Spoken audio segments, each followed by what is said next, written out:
Ini sekaligus usulan. Polisi sering disebut sebagai penegak hukum. Itu kalau menurut saya istilahnya kurang pas. Karena yang benar kalau saya itu pelaksana hukum. Karena kalau penegak hukum itu selamanya hukum nggak tegak-tegak. Selamanya hukum itu doyong. Sehingga tugasnya polisi itu menegakkan sesuatu yang doyong. Nah, kok kayak nggak cerdas ya dibilangin kayak gini. Kalau penegak hukum itu berarti kan hukum selama ini doyong terus, sehingga polisi harus menegakkan, maka hukum akan selalu doyong. Coba kalau dirubah, pelaksana hukum selama ini udah tegak, tinggal melaksanakan. Ngono. Makanya kalau di dalam sumpah jabatan itu kan melaksanakan, bukan menegakkan. Kalau menegakkan itu sesuatu yang doyong ditegakkan. Ini sudah tegak, tinggal melaksanakan. Jadi ya kritikan saja, nggak apa-apa kan, sah-sah saja kan.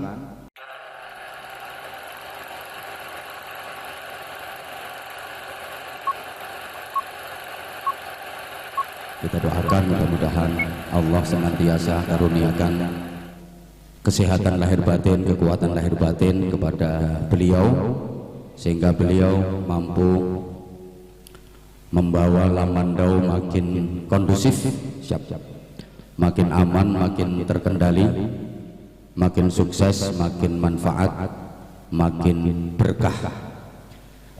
Yang kita hormati Ketua Cabang Bayangkari bersama seluruh pengurus, harus kita sebut di awal karena kalau tidak disebut bermasalah. Yang paling ditakuti oleh anggota Polres, terutama Kapolres, itu paling takut sama Polda, polisi dapur.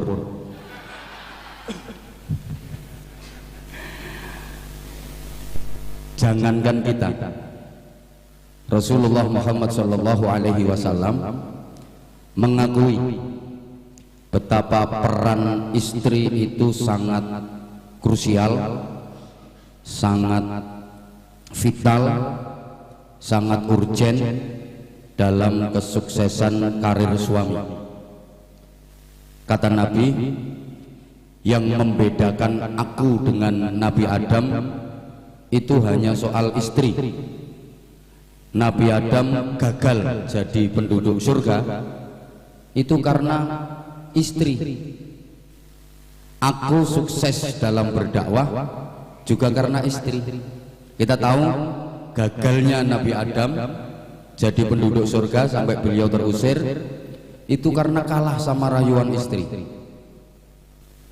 Suksesnya Nabi Muhammad dalam berdakwah itu juga karena dukungan istri. Sayyidah Khadijah sebagai istri tercinta selalu memberikan support, dukungan, doa, bantuan, mempertaruhkan harta benda, jiwa, raga, bahkan nyawa demi perjuangan Rasulullah Sallallahu Alaihi Wasallam.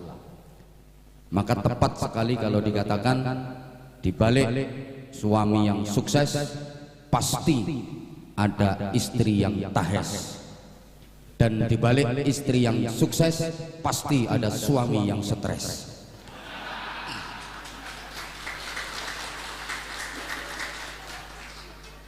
Ibu-ibu Bayangkari mohon diingatkan, suami itu orangnya pelupa.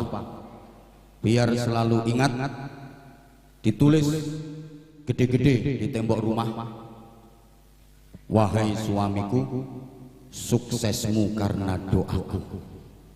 Jadi begitu suami masuk rumah, sadar dia, ngelihat tulisan itu langsung ngebaca, wahai istriku, sukses, wahai suamiku, suksesmu karena doaku. Benar, nanti suami makin sayang sama istri, dan suami pun akan berpikir, kalau aku pengen sukses berarti yang mendoakan aku harus tambah lagi. Artinya nambah doanya, nambah doanya.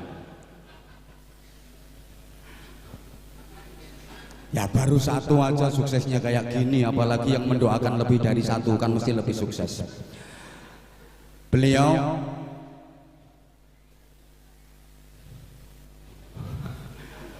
Udah, Kabak SDM diam.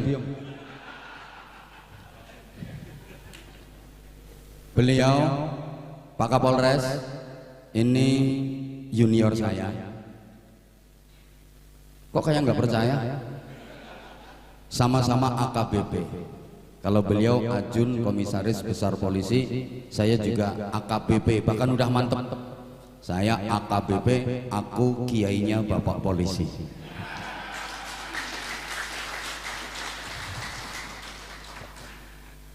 Sama-sama sarjana. Kalau beliau sarjana ilmu kepolisian, saya sarjana sarungan saja kemana-mana. Jadi mohon izin kalau saya meskipun di Joglo Mapolres Lamandau saya tetap pakai sarung, Ibu mohon izin, itu bedanya kiai sama polisi.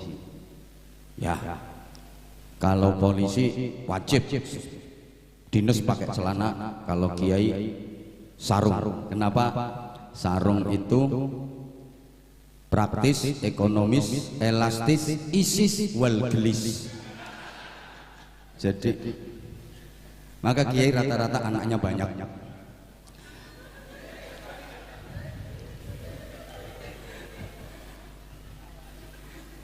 Ini yang nggak ketawa mesti bukan Jawa. Dia butuh penerjemah. Gelis itu apa? Gelis itu cepet, wat-wat, sat-sat gitu.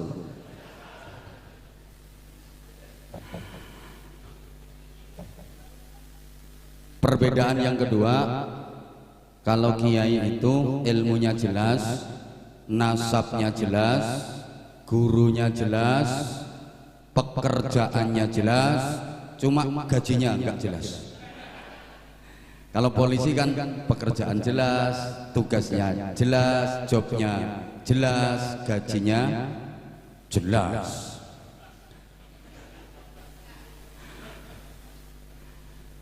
Yang saya hormati Pak Wakapolres, para kabak, kasat, pejabat utama Polres Lamandau, Kapolsek jajaran. Saya dalam menyebut kelihatan bahwa sudah terbiasa memberikan pembinaan di Mapolres, bahkan Mapolda. Kalau dibina nggak bisa ya saya binasakan. Mohon izin kalau bahasa saya mungkin nanti agak ngawur, karena saya udah biasa berhadapan dengan yang di pundaknya bintang, apalagi yang baru seret-seret. Jadi mungkin kalau ada yang tersinggung dengan kata-kata saya, langsung tak bikin TR mutasi ke pedalaman.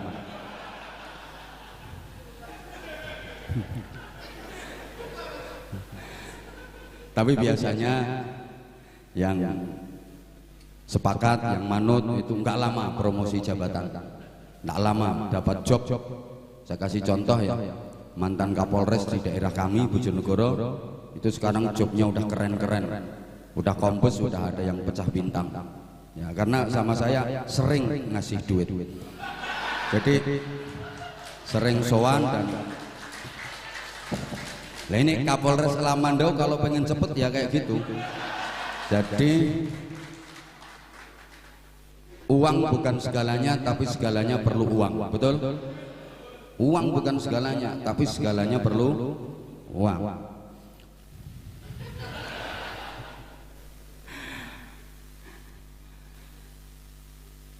Hari ini saya diculik oleh Kapolres karena sesungguhnya nggak ada agenda safari dakwah di Mapolres Lamandau. Nah, sebenarnya saya enggan, ogah, dan saya males datang.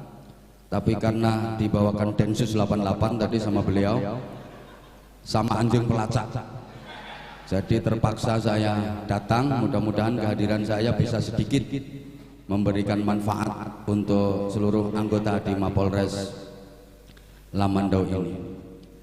Bapak dan Ibu yang sangat saya hormati, beliau sempat bercerita kepada saya, beliau tahu saya ada agenda safari dakwah di Lamandau, pengen banget membersamai saya, tapi karena ada tugas kedinasan, bahkan semalam Informasi yang saya terima, beliau katanya kena musibah. Padahal kalau menurut saya itu bukan musibah, itu adalah anugerah dan bentuk cinta kasih sayangnya Allah.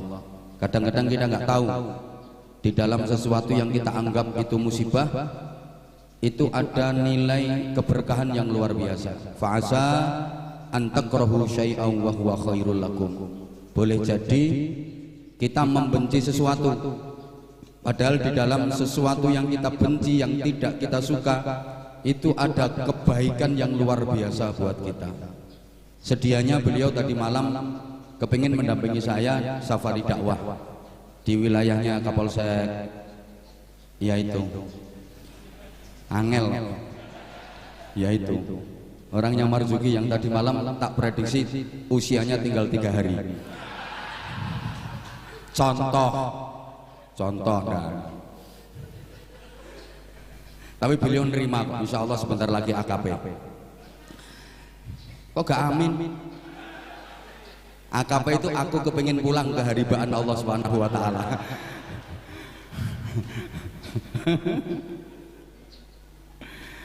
Tapi karena ada sedikit musibah di tengah perjalanan, itu sesungguhnya Allah menyelamatkan kita. Saya pernah ngalami, Pak Kapolres izin, saya pernah datang terlambat di satu acara tablik akbar.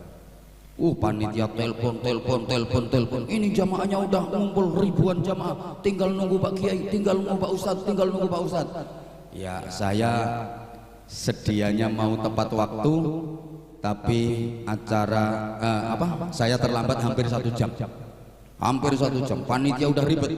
Lah keterlambatan saya gara-gara waktu itu sopir saya mencret. Sopir yang satunya nganter keluarga, ada yang lamaran.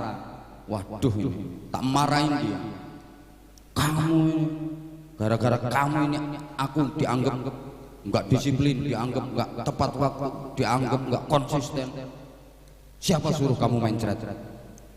Ayo cepet dia BAB-nya. Begitu selesai, sambil perjalanan tak marah-marahin terus.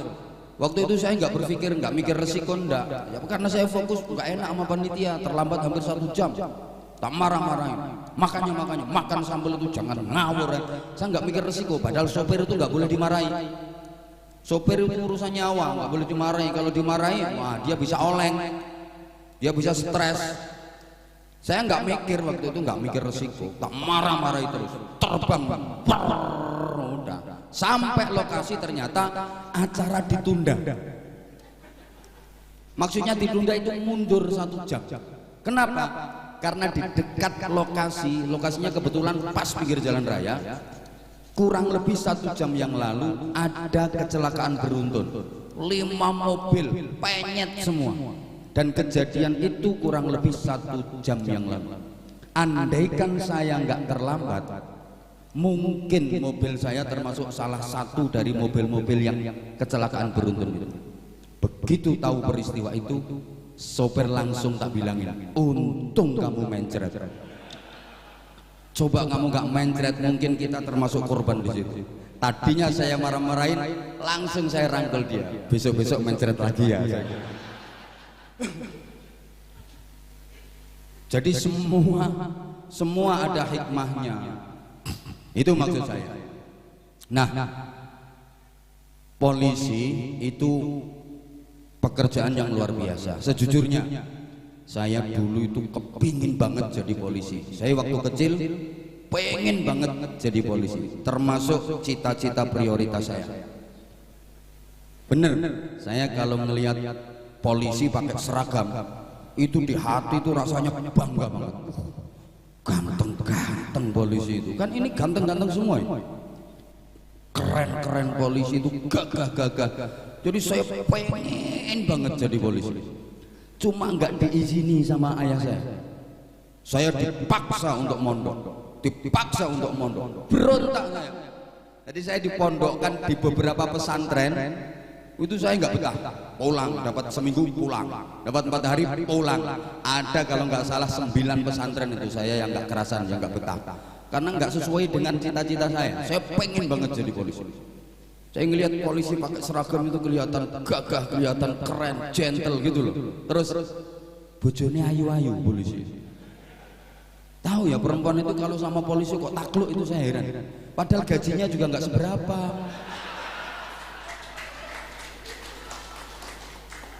Ya karena apa? Karena perempuan merasa terlindungi dan terayomi. Gitu loh. Jadi jangan tepuk tangan. Jadi jangan GR bukan karena gantengmu, bukan.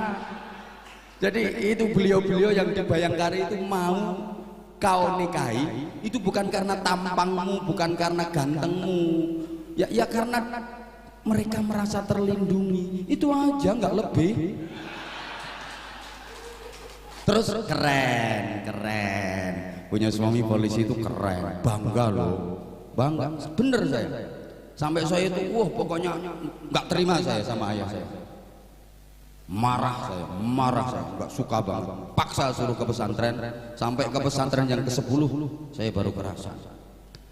Saya tadinya marah-marah, tapi begitu saya mondok, akhirnya ya. Saya sekarang jadi alhamdulillah, saya bersyukur. Saya jadi seperti ini, saya syukuri. Kenapa? Andaikan saya jadi polisi, mentok itu. Mentok guys. Nah, sekarang enggak jadi polisi, tapi saya kan bisa menasihati AKBP. Bukan cuman itu, saya bisa menasihati jenderal. Andaikan saya jadi polisi, tukang gowo map. Nah kalau kayak gini kan ya malah Kapolres bisa saya suruh-suruh. Jangan ketawa, tak mutasi. Dan polisi itu tugas yang sangat mulia, sangat mulia. Urusannya apa? Kamtipmas.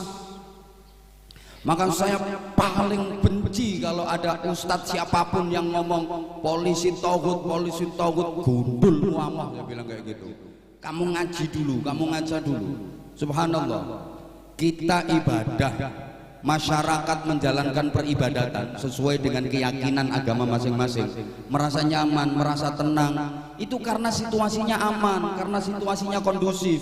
Coba kalau situasi nggak aman, coba situasi nggak kondusif, ibadah nggak akan bisa sempurna, ibadah nggak akan bisa maksimal.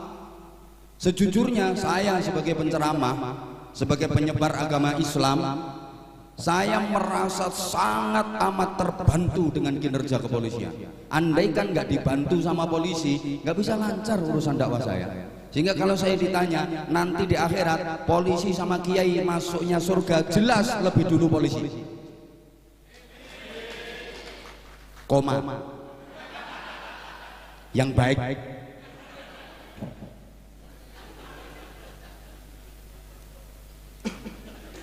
Yang baik, yang sesuai dengan institusi Polri, yang sesuai dengan khitoh kepolisian. Berarti ada polisi yang nggak baik? Ada. Ya itu contohnya yang nggak baik itu. Jadi gini ya, kenapa kok lebih dulu polisi masuknya surga? Surga itu bukan cuma monopoli kiai, surga bukan cuma monopoli ustadz.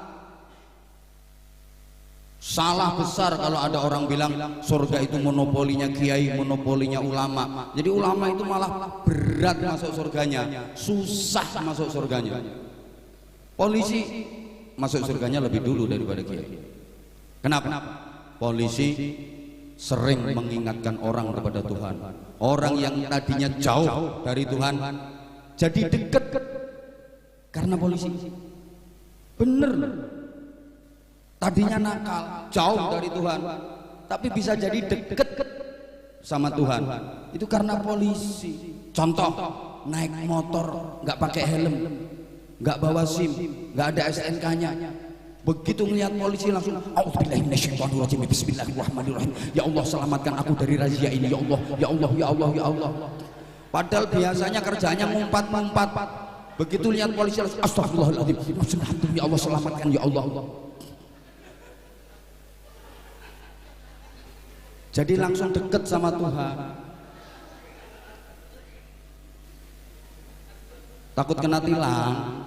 Ini urusannya kasat lantas ini. Dulu sebelum ada e-tilang, makhluk paling menakutkan di jalan raya.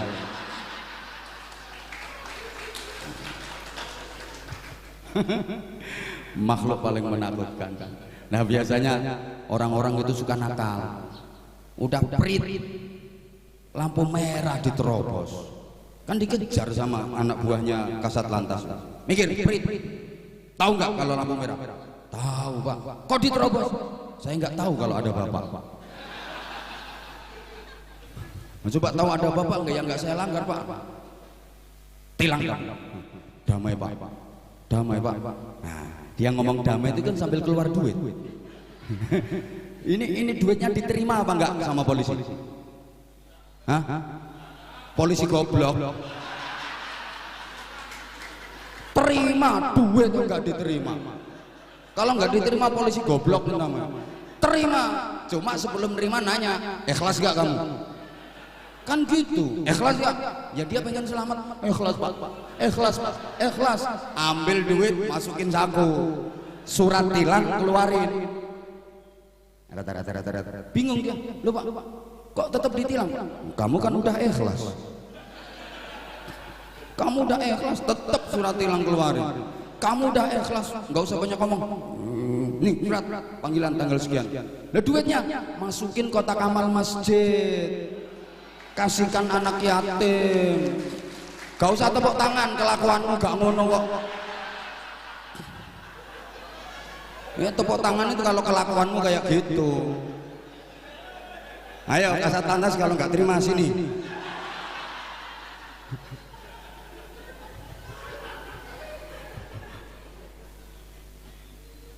Allah ya Karim. Jadi keren. Jadi nanti masuk surganya itu lebih dulu polisi. Polisi sering mengingatkan orang kepada Allah, kepada Tuhan. Orang yang jauh dari Tuhan jadi dekat. Kalau kiai kan sering membuat orang lupa sama Tuhan. Kiai kasih tausiah, kasih ceramah, nggak enak. Nah, orang-orang pada ngantuk. Orang ngantuk kan lupa sama Tuhan. Wah, ini bikin lupa Tuhan. Lama masuknya surga. Bener ya? Apalagi profesi kayak saya. Maaf banget. Susah masuk surga. Kemarin sempat saya sampaikan di salah satu event tablik akbar itu. Mungkin bapak-bapak, ibu-ibu juga udah sering mendengar kisah perjalanan Isra Mi'raj baginda Nabi. Salah satunya dipertunjukkan sekelompok kaum yang tuqradu alsinatuhum biqiradin minan nar. Lesannya diguntingi sendiri pakai gunting dari api neraka. Berdarah-darah sampai habis itu lisan, tumbuh lagi diguntingi lagi, berdarah-darah sampai habis, tumbuh lagi utuh, diguntingi sendiri, berdarah-darah sampai habis, terus begitu. Sangat pedih siksa yang diterima. Nabi bertanya kepada malaikat Jibril yang mendampinginya, man haula'i ya Jibril, siapa mereka wahai Jibril, siksanya begitu pedih. Kata malaikat Jibril, hum khutobaul fitnah, mereka adalah tukang-tukang pidato ceramah yang isinya menebar fitnah, memecah belah umat, neraka. Jadi kalau ada kiai diundang ceramah, ngasih pembinaan di berbagai tempat, dikasih duit, maaf, itu bukan bisyarah, bukan transportasi, bukan uang transportasi, bukan uang saku, tapi itu uang kompensasi masuk neraka. Uang kompensasi masuk neraka. Makanya tolong ditambah komandan. Artinya lah masuk neraka kita udah berani kok kompensasinya dikit kan tanggung. Gitu loh. Mikirlah, masa polisi nggak cerdas. Apalagi ini agenda nggak masuk agenda kita.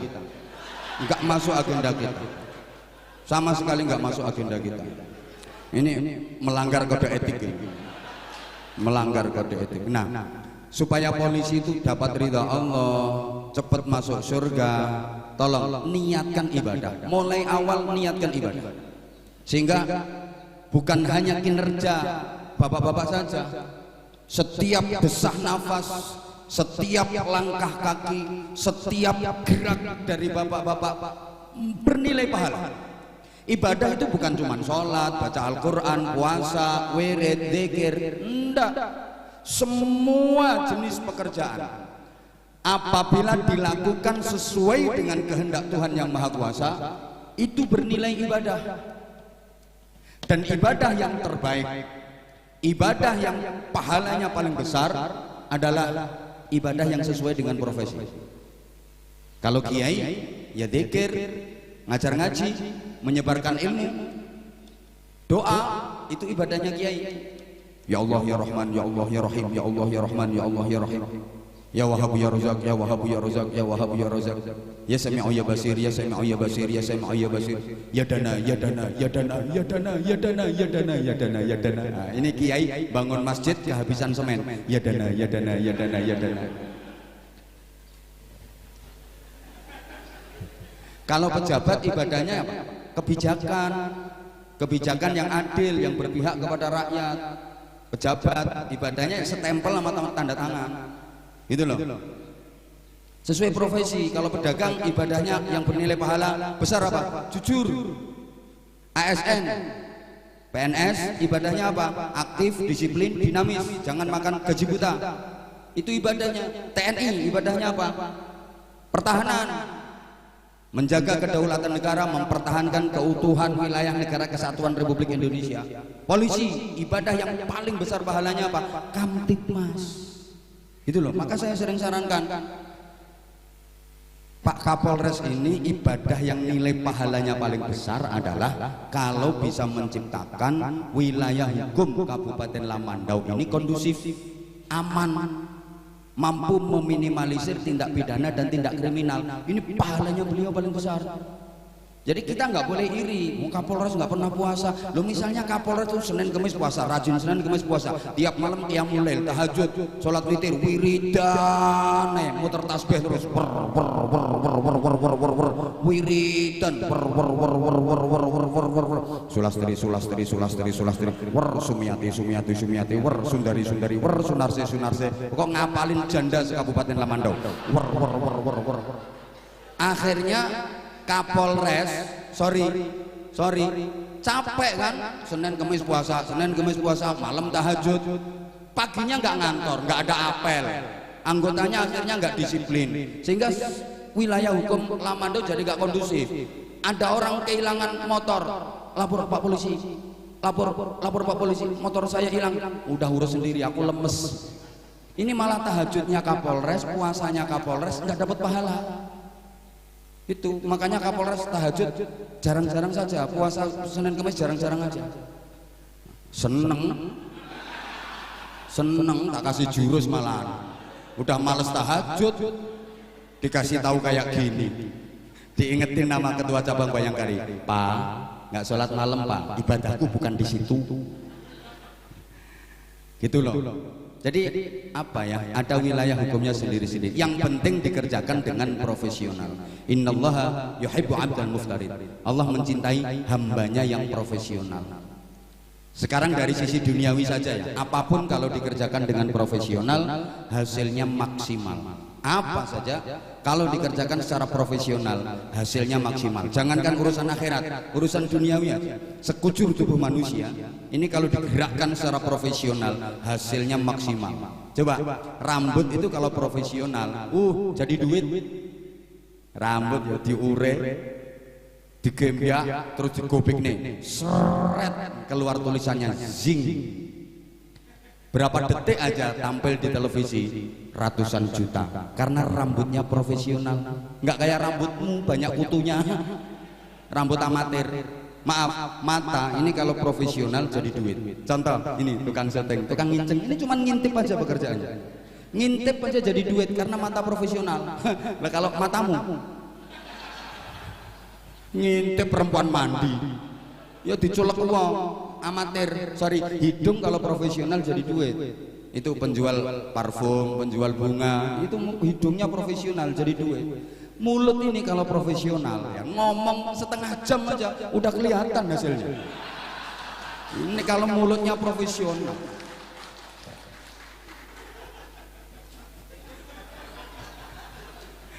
Nah kalau mulutmu amatir yang nganggur. Bener nggak? Main-main itu kalau profesional jadi duit. Coba lihat pemain bulu tangkis, itu kan cuma main-main kan? Apa itu? Bulunya itik dicabutin terus ditusuk-tusukin ke apa itu? Tampil merono, balik no, tampil ngini dok, miliaran. Coba Ginting, Jojo, Jonathan Christine, coba itu Apriani Rahayu main bulu tangkis. Coba habis ini bapak sama istri nyabutin bulu itik itu, encep-encep neneng sandal jepit terus tampeli wong loro, yang nggak dapat apa-apa wong amatir. Kaki nih kalau profesional, subhanallah. Coba orang main bola itu kan kayak orang gila. Bola satu dipakai rebutan 22 orang. Mbok bawa bola sendiri-sendiri nggak bisa Pak. Satu bola direbut 22 orang, kejar-kejaran, tackling-tacklingan. Bawa bola sendiri-sendiri kan bisa. Tendang-tendang sendiri, bikin gol-gol sendiri, masukin sendiri kan selesai. Ini kayak orang gila loh permainan itu. Tapi Masya Allah kakinya Lionel Messi, Kylian Mbappe, Giroud, Richarlison, anak buahku kabeh yo. Miliaran nilainya. Lah kakimu amatir ya lebih mahal kakinya meja. Coba nggak percaya sikilmu tetelen dol payu piro. Allah ya kan, semuanya harus profesional. Maka kalau utangnya banyak, ibadahnya kayak apa? Utangnya banyak itu ibadahnya kerja keras cari duit. Wajib. Kalau pengen cepet utangnya lunas. Jangan salah. Utangnya banyak, nggak pulang-pulang dari masjid ke masjid, duduk bersila, wiridan. Ya lunas utangnya, tapi nyuri kotak amal. Jangan salah, jadi ibadah yang bernilai pahala besar sesuai dengan profesi, tapi harus dijalani dengan benar. Bapak dan Ibu, nggak usah rewel. Wong ini nggak masuk agenda ini. Ya lain waktu diagendakan. Jangan gini caranya ngundang kiai. Ngundang kiai memanfaatkan situasi. Ini memang triknya polisi ya kayak gitu. Pandai memanfaatkan kesempatan dalam kesempitan dan pandai pula memanfaatkan kesempatan dalam keselempitan. Wes polisi jangan. Tadi beliau tahu kalau wah ini paginya ini agendanya kosong sebelum beliau ke Pangkalan Bun ini kosong, culik aja. Ini kelakuannya Kapolres ini. Lain kali diagendakan dah. Agendakan. Ini kalau bukan saya orang baik nggak mau. Nah biasanya kalau belum tahu ya anggota Mapolres ini. Saya itu sekarang hitungannya udah per menit. Nah kalau main culik kayak gini kan nggak jelas hitungannya. Nah apa saja itu harus jelas kontrakannya. Nggak jelas, saking aneh ya. Beliau kan junior saya. Sekalian kasih pembinaan lah.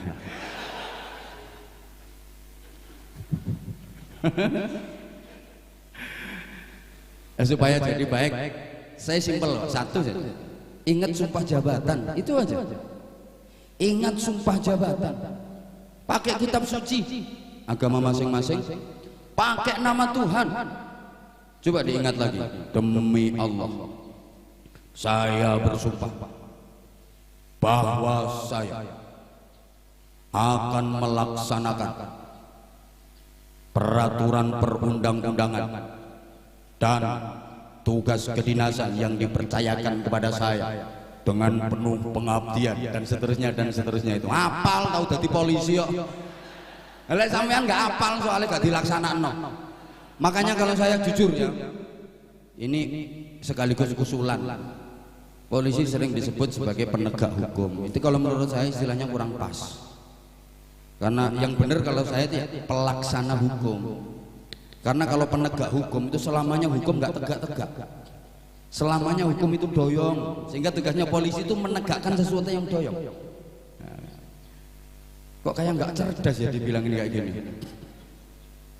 Kalau penegak hukum itu berarti kan hukum selama ini doyong terus, sehingga polisi harus menegakkan,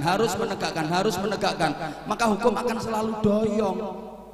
Coba kalau dirubah, pelaksana hukum selama ini udah tegak, tinggal melaksanakan. Ngono. Makanya kalau di dalam sumpah jabatan itu kan melaksanakan, bukan menegakkan. Kalau menegakkan itu sesuatu yang doyong ditegakkan. Ini sudah tegak, tinggal melaksanakan. Jadi ya kritikan saja, nggak apa-apa kan, sah-sah saja kan. Ya kayak lagu Indonesia Raya itu ada kalimat yang kurang pas, sehingga itu berimbas. Indonesia tanah airku, tanah tumpah darahku, di sanalah di mana? Harusnya di sinilah kan. Indonesia tanah airku, tanah tumpah darahku, disinilah di Indonesia. Nah kalau di sanalah kan di luar negeri, sehingga imbasnya apa? Kita lebih bangga dengan yang di sana, kita kurang membanggakan yang di sini. Ibu-ibu ini lebih bangga pakai produk yang di sana, coba pakai produk yang di sini, nggak keren. Sehingga akhirnya yang bagus-bagus sana, sini uman sing elek-elek. Coba kalau nggak percaya, ada kacang yang enak, kacang Cina. Padahal yang nanam orang Lamandau, tapi disebut kacang Cina. Nangka yang mahal, nangka Belanda. Itu yang nanam orang Sukamara, orang Lamandau juga, tapi disebut nangka Belanda. Coba. Woi. Jambu aja yang mahal jambu Bangkok. Itu padahal yang nanam orang kita. Ya Allah, kambing yang bagus kambing Australia. Oh, yang ngerawat masyarakat kita kok kambing Australia, sampai rumput yang kuat itu rumput Jepang. Kunci yang kuat kunci Inggris. Sana semua. Terus yang kita apa? Gula Jawa itu yang delet. Gula Jawa delower kaya curek itu. Kita kebagian yang jelek-jeleknya, sehingga izin harusnya Indonesia ini peringkatnya di atas. Kalau dalam bahasa Al-Quran, kuntum khaira ummatin, kalian adalah bangsa yang terbaik, kalian itu umat terbaik, kalian itu bangsa terbaik. Siapa yang dimaksud? Mohon maaf tanpa mengurangi rasa hormat kepada saudara-saudara kita yang non muslim, ya kalian umat Islam. Nah di dunia ini negara dengan jumlah penduduk beragama Islam terbesar mana? Indonesia. Maka harusnya Indonesia jadi yang terbaik. Tapi kita, subhanallah, saya pernah baca buku karya Profesor, udah pokoknya profesor orang pinter lah, lupa namanya, profesor orang pinter. Master IQ kita itu peringkat 164 dunia, coba. S3 doktor kita itu peringkat 164 dunia, coba bayangkan. Negara paling kaya doktor itu Israel. Makanya Amerika itu nggak pernah berani sama Israel, karena seluruh produk teknologi dan persenjataan Amerika Serikat grand makernya orang Israel. Israel itu setiap 1 juta penduduk doktornya berapa? 17.600 nya doktor setiap 1 juta penduduk. Amerika aja cuma 4.000 sekian doktor dari setiap 1 juta penduduk. Jepang 5.000 sekian, Jerman 3.000 sekian. Yang kita nggak nyangka itu India. India itu kayaknya hobinya kan cuma nyanyi aja kan, pacaran nyanyi, makan nyanyi, mandi nyanyi. India itu tidur nyanyi, kelahi nyanyi, itu India. Nyanyi tok. Tujhe dekat tu ya jane sanam, biar hota hi diwana sanam. Ini misalnya sound sistemnya bagus, enak suara. Nah, saya baru kali ini ceramah pakai wireless, baru kali ini. Lawang penceramah level internasional dituki wireless. Nah, ini Kapolres ini pelecehan. Ini beliau menurunkan level saya. Pelanggaran kode etik ini harus, pokoknya harus kena sanksi ini harus. Masa saya dikasih wireless? Ini nanti rekamannya juga jelek ini jadi. Yang paling terkenal lagunya itu Kucek-kucek Kotahe. Ya. Hoi. Tumpai wae lumai wae bojone dhewe kucek-kucek kotange. Itu paling fenomenal lagu itu. Yang nggak ketawa berarti nggak Jawa. Lah India itu setiap 1 juta penduduk doktornya berapa? 3.600. Masa nggak nyangka bener. Indonesia setiap 1 juta penduduk doktornya 54. Coba, itu pun yang 50% dapat gelar doktor formal resmi sekolah kuliah. Yang 50% tuku. Indonesia apa sih yang nggak bisa dibeli? Hei. Indonesia tuh apa yang nggak bisa dibeli? Jabatan aja bisa dibeli kok. Masa akpol 94 kok udah jadi irjen?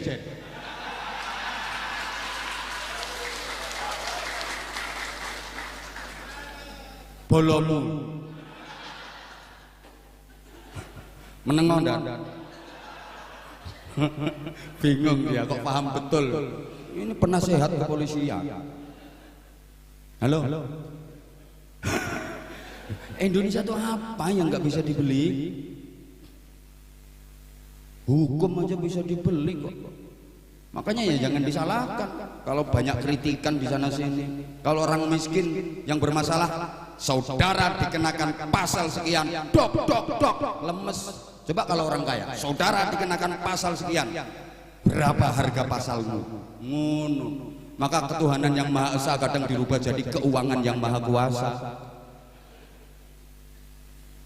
Gak usah guyu.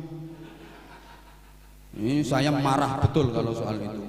Saya aja yang suka ngasih pembinaan ke masyarakat gak pernah mikir bayaran, gak pernah mikir duit, gak pernah, udah dipikirin panitia soalnya gitu loh. Jadi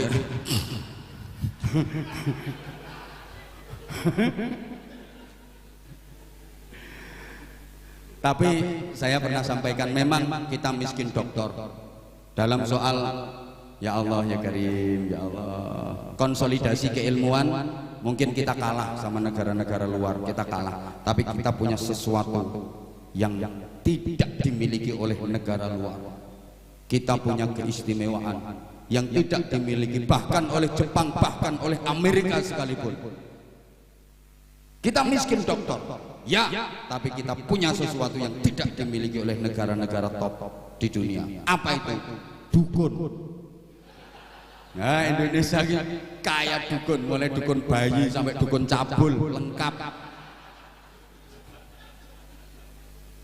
Malu kita. Lah kita disebut kuntum khaira ummatin, kalian umat terbaik. Coba dari sisi apa? Sisi teknologi misalnya. Malu-maluin kita. Kalah jauh sama Jepang. Katanya kita yang kuntum khaira ummatin, tapi Honda Jepang, Yamaha Jepang, Toyota Jepang, Corolla Jepang, Suzuki Jepang, Kawasaki Jepang, soto Lamongan, nah, sate Madura, wingko Babat, jenang Kudus, pempek Palembang, wingko Babat, pecel Madiun. Jadi kuntum ummatan badokan lillahi ta'ala.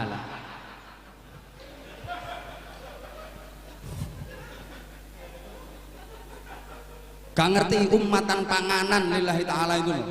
Kalau urusan makanan top kita. Makanya kemarin saya kritisi Komandan izin, pejabat itu kalau pengen baik setelah sumpah jabatan kayak tadi Kasat Binmas sama Kasat Sabara, ngerti aku lapor saya dulu itu TR-nya saya yang tanda tangan.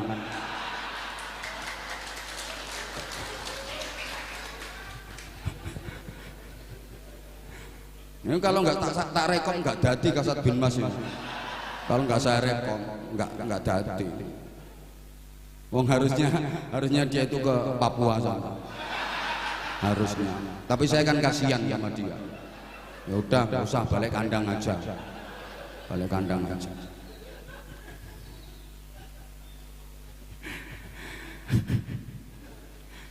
Saya sering kasih saran ke teman-teman di ya Kapolda, Kapolres, usul kasih saran ke beliau-beliau setelah sumpah jabatan dilantik itu ajak bareng-bareng berdoa. biar jadi polisi yang baik. Doanya gimana Pak Kiai? Bismillahirrahmanirrahim. Nawaitu shauma ghadin an ada'i fardh. Itu kan doa puasa Pak. Lah iya makanya iya. Jadi polisi itu harus siap puasa. Begitu dilantik jadi polisi, jadi pejabat harus siap puasa. Yang namanya puasa kok tirakat dulu. Tahan dulu, pengen makan, pengen minum, tahan dulu. Boleh kok makan sate, tapi nanti kalau udah maghrib. Boleh kok minum es teler, tapi nanti kalau udah maghrib, gitu loh. Boleh minta jabatan yang tinggi, gaji yang tinggi, fasilitas yang oke, tapi ciptakan dulu suasana kamtipmas yang kondusif. Kalau kinerjanya udah bagus, gaji naik, oke. Ini turah-turu. Ngisi absen tidur, habis apel ngisi absen tidur. Izin komandan, diteliti anggota yang kayak gitu laporkan ke saya.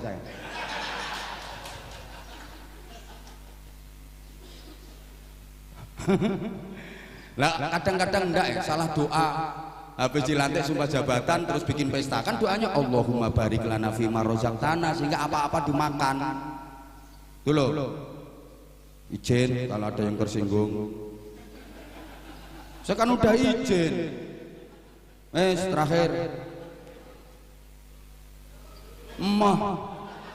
Ini kalau tambahan waktu ibarat orang kerja namanya lembur. Lembur ini ada hitungannya sendiri. Kontraknya enggak jelas. Penceramah internasional mau dihampir-hampir dianggap gini ecek-ecek.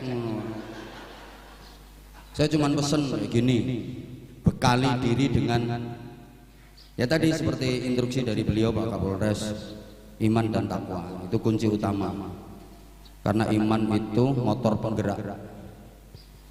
Kita bisa melakukan amal-amal soleh kebaikan karena didorong iman. Maka dalam setiap ayat Al-Quran itu amal soleh pasti pasangannya sama iman. Amanu wa amilus sholihat, pasti. Kalau ada iman, ada amal-amal kebaikan. Amal-amal kebaikan itu timbul karena adanya iman.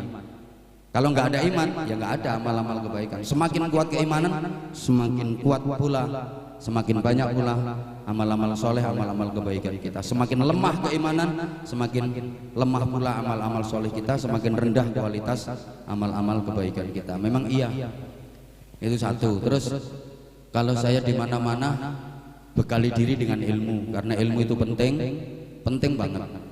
Ilmu itu penting banget. Burung bisa terbang pakai sayap, manusia bisa terbang pakai ilmu. Caranya bikin pesawat, sehingga kecepatan terbang manusia melebihi kecepatan terbang burung. Pakai apa? Ilmu. Penting. Dengan ilmu yang jauh jadi dekat. Dulu kalau jarak memisahkan kita, wah betul-betul susah, betul-betul terpisah. Sekarang hampir nggak ada jarak. Sini Amerika aja bisa langsung komunikasi, betul? Pakai HP. Ilmu juga yang jauh jadi dekat. Itu semuanya dengan ilmu. Maka ilmu apa yang harus dibekalkan ke kita secara umum ya, apapun profesi kita, setidaknya ada 3 disiplin ilmu yang harus ada pada diri kita. Satu, ilmu dini atau ilmu agama. Yang kedua, ilmu profesi. Ketiga, ilmu kreasi. Ilmu agama prioritas, sehingga di Pancasila itu sila pertama ketuhanan yang maha esa. Ini nomor 1. Dan Indonesia adalah manusia-manusia beragama. Warga negara yang seluruh warganya beragama. Cocok sekali. Satu ya, ilmu dini atau ilmu agami. 2, ilmu profesi. 3, ilmu kreasi. Ilmu agama, ilmu dini, ilmu agami didapat dari ngaji, didapat dari ya pembinaan mental, dan harus benar. Mohon maaf, diindikasikan ada kelompok polisi sunnah yang disusupi oleh paham-paham radikal. Ini harus ekstra hati-hati. Makanya kalau bikin pembinaan kayak gini, komandan, izin jangan asal ustadz, jangan asal jidatnya hitam, jenggotnya panjang, tapi lihat dulu kualitas keilmuannya, lihat dulu seperti apa paham keagamaannya. Mohon maaf banget, harus ekstra hati-hati. Kalau bisa nyari ustadz yang model kayak gini. Jadi sebentar toh koma kayak gini itu kayak ya kayak gini. Ya, cinta agama, cinta negara itu sama-sama wajib hukumnya. Sama-sama wajib. Semalam udah saya sampaikan. Salahnya nggak ngikut. Ya. Ilmu profesi didapat dari sekolah. Terus sekolah setinggi-tingginya. Terus sekolah setinggi-tingginya. Ilmu kreasi didapat dari realitas kehidupan. Dengan ilmu dini, ilmu agami, manusia jadi takwa. Dengan ilmu profesi, manusia jadi cerdas. Dengan ilmu kreasi, manusia jadi terampil. Ilmu agama menghidupkan hati. Ilmu profesi menghidupkan otak. Ilmu kreasi menghidupkan otot. Kayaknya kok kurang paham ya. Ilmu agama menghidupkan hati, jadi sensitif. Ilmu profesi menghidupkan otak, cerdas. Ilmu kreasi menghidupkan otot, jadi kreatif. Jadi nanti kita imajinatif, inspiratif, inovatif. Dengan ilmu agama manusia jadi takwa, hatinya sensitif, ahli zikir. Dengan ilmu profesi jadi cerdas, ahli fikir. Dengan ilmu kreasi jadi terampil, ahli ikhtiar. Ahli fikir, ahli fikir, ahli zikir, ahli fikir, ahli ikhtiar. Mbok gak paham ya wes. Takwa, cerdas, terampil, sensitif, kreatif, produktif. Pandai mengolah rasa, pandai mengolah rasio, pandai mengolah raga. Itu ahli zikir, ahli fikir, ahli ikhtiar. Atine tertib, uteke lantip, tangane urip, ngerti, pinter, tur prigel, sregep zikir, pinter mikir, gelem nyopir, kalau punya musuh berani melintir. Mampu, ya, mampu menghadapi masalah moralitas, kreativitas, dan sekaligus kriminalitas. Ini memadukan tiga hal secara terpadu. Dengan ilmu kreasi, kerja pakai otot namanya kerja keras. Dengan ilmu profesi, kerja pakai otak namanya kerja cerdas. Dengan ilmu dini, ilmu agami, kerja pakai hati namanya kerja ikhlas. Jadi mampu memadukan tiga hal: kerja keras, kerja cerdas, kerja ikhlas. Orang itu kalau cuma kerja pakai otot, kerja keras, hasilnya hanya pas. Tapi kalau ditambah kerja pakai otak, kerja cerdas, hasilnya lebih luas. Apalagi disempurnakan kerja pakai hati, kerja ikhlas, janji Allah dikasih hasil yang tak terbatas. Ini bikin kata-kata kayak gini nggak gampang. Makanya mahal. Mahal. Ya kalau pengen murah yuk kasat lantas suruh ceramah sendiri. Nggak usah datengin saya. Ngono lho. Lo bener, kalau kerja cuma pakai otot ini namanya kerja keras, hasilnya pas, nggak ada beda sama binatang, mohon maaf, ya kayak kerbau, kayak sapi, kayak kuda, itu kerja pakai otot, kerja keras namanya. Kuda narik bendi seharian, ya cuman gitu hasilnya. Orang dia kerja pakai otot, kerja keras, ya cuman 100.000, 200.000. Orang manusia kalau kerjanya hanya mengandalkan otot, kerja keras, ya dapatnya pas rezekinya. Ngambil batu gede-gede di gunung, ya cuman 100.000, 200.000 seharian. Tapi kalau kerja profesi, kerja pakai otak, kerja cerdas, hasilnya lebih luas. Contoh polisi.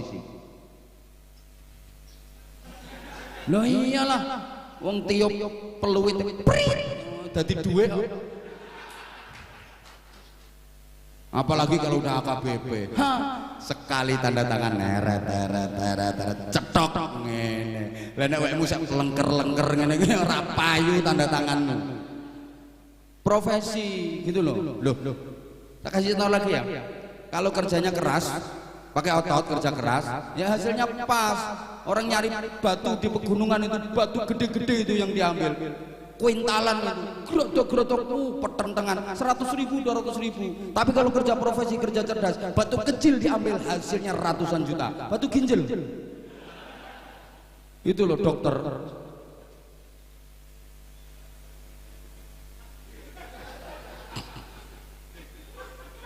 Apalagi disempurnakan dengan kerja pakai hati, kerja ikhlas. janji Allah hasilnya tak terbatas. Contoh kiai.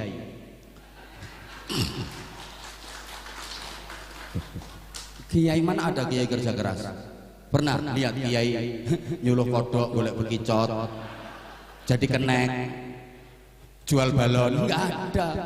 Kiai itu kerjanya enggak kelihatan karena dia kerja pakai hati, kerja ikhlas, maka hasilnya tak terbatas. Enggak kelihatan kerja apa coba kiai. Rumahnya bagus-bagus, mobil bagus, makan enak walaupun dikasih orang, istri cantik. Kiai itu rata-rata istrinya cantik. Survei seluruh Indonesia, ada kiai istrinya kok nggak cantik, apes. Loh, kiai itu satu-satunya hiburan ya cuma istri itu. Coba kiai mau cari hiburan apa? Nggak pantas. Kiai mau karaoke, nggak pantas. Kalau Kapolres pantas.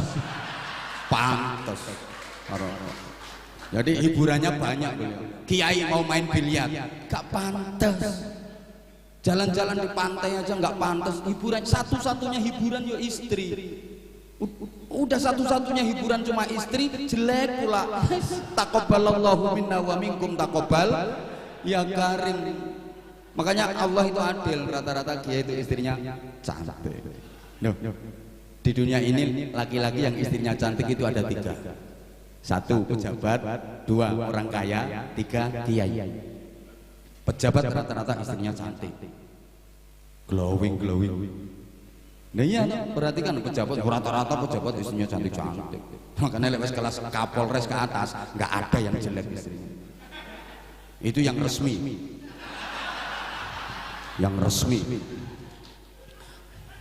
Izin Ketua Cabang Bayangkari, kalau nggak tak garap kayak gini nanti malah parah. Ketua cabang harus hati-hati karena gelar beliau di sini SIK, selalu ingin kawin. Jadi hati-hati. Gampang Ketua Cabang Bayangkari laporkan ke saya. Selesai kasusnya. Karirnya selesai. Kalau macam-macam lapor ke saya. Ini izin komandan, anggotanya berani banget. Udah tak bilangin beliau junior saya, nggak berani gimana. Saya maaf, saya ngaji kayak gini, mohon izin. Di hadapan jenderal aja saya ngaji kayak gini, apalagi AKBP. Oh, AKBP belum mantep pula, belum genap setengah tahun, jauh di bawah saya.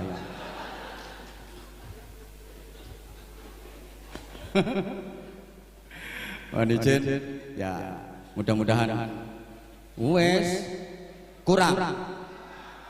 Bikin event lagi tapi yang resmi, jangan kayak gini ngundangnya. Ini pelanggaran.